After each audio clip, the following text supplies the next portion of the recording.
Ever wonder why restaurant dishes seem to melt in your mouth, even when you use the same ingredients at home? There's a chef's secret you're missing. It's not a fancy gadget or a hard-to-find spice. The real magic happens in the final moments, when most home cooks are already plating their food. Chefs know that adding one simple ingredient right at the end can transform any meal from ordinary to unforgettable in seconds. Ready for the trick? It's called a butter finish. This classic move brings a rich, glossy texture and a burst of flavor to almost any dish. Here's how it works. After cooking, turn off the heat, then swirl in a small pat of cold butter and let it melt into your sauce or pan. Butter doesn't just make things taste better, it actually smooths out flavors and creates that silky restaurant-style finish you crave. Try this on steak, veggies, pasta, or fish. You'll notice deeper flavors and a beautiful shine that makes your food look and taste amazing. Now you know the butter finish secret.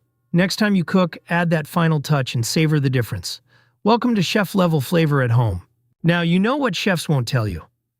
Follow for more cooking secrets and tell me, which one have you been doing wrong?